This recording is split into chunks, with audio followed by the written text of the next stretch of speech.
வணக்க மக்களே, welcome to the friends show. இன்னைக்கு ஷோல நம்ம பார்க்க போறது லாக்டவுன் அப்படின்ற தமிழ் மூவியோட ரிவ்யூ. இந்த படம் ஆல்ரெடி தியேட்டர்ஸ்ல ரிலீஸ் ஆன ஒரு படம். இப்போ இந்த படம் வந்து பிரைம் ஓடிடி ஆப்ல அவைலபிளா இருக்கு. இந்த படத்துல அனுபமா பரமேஸ்வரன் தான் லீட் கேரக்டர் பிளே பண்ணிருக்காங்க. இந்த படம் லாக்டவுன்ல தன்னோட கருவை கலைக்க போராடக்கூடிய ஒரு பெண்ணின் கதை. அந்த பெண் தான் வந்து நம்ம அனுபமா. இவங்களை பொறுத்த வரைக்கும் ஒரு மிடில் கிளாஸ் ஃபேமிலியில தன்னோட அப்பா அம்மா மற்றும் தங்கையோட வாழ்ந்துட்டு இருக்காங்க. ஐடி வேலை வேணும் அப்படின்றதுக்காக வந்து ரொம்ப தீவிரமா ட்ரை பண்ணிட்டு இருக்காங்க. அந்த டைம்ல தன்னோட ஃப்ரெண்டு மூலமா ஒரு பார்ட்டி ஒன்னு நைட் அட்டன் பண்றாங்க.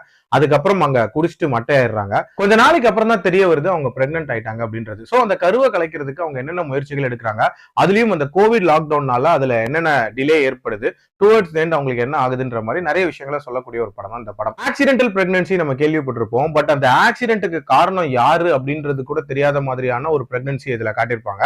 சோ அந்த பிரெக்னன்சியை கலைக்கிறதுக்கு நம்ம ஹீரோயின் படாத பாடுபடுறாங்க அப்படின்ற மாதிரி கொண்டு போயிருப்பாங்க. டுவர்ட்ஸ் எண்ட் ஏதாவது ப்ராக்ரசிவான விஷயங்களை பேசி ரொம்ப பாசிட்டிவான ஒரு விஷயத்த சொல்லுவாங்க அப்படின்னு எதிர்பார்த்துட்டு இருந்தா பயங்கர டார்க்கான ஒரு சம்பவம் நடக்குது.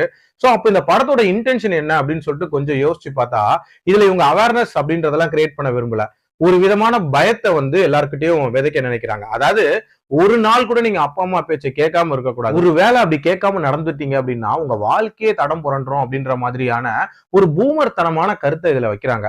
அதுக்கேத்த மாதிரி இதுல ஒரு சப் பிளாட் ஒண்ணு வரும். அதாவது லிவிங்ஸ்டனோட கதை, அவங்க பொண்ணு வந்து லவ் பண்ணி கல்யாணம் பண்ணிக்கும் அப்படின்ற மாதிரி காட்டுறாங்க. அந்த சீக்வன்ஸை பார்க்கும் போது எனக்கு திரௌபதி, கவுண்டம்பாளையம் இந்த மாதிரியான படங்கள் தான் ஞாபகம் வந்துச்சு.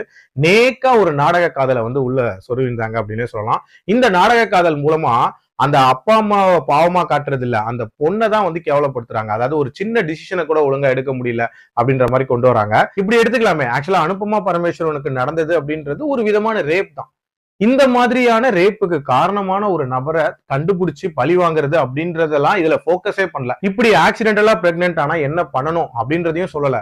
டுவர்ட்ஸ் தி எண்ட் ஒரு விதமான பேனிக் மோட்ல கொண்டு போய் எல்லாத்தையும் வந்து ஒரு விதமான கிளம்சியா முடிச்சிருந்தாங்க அப்படின்னே சொல்லலாம்.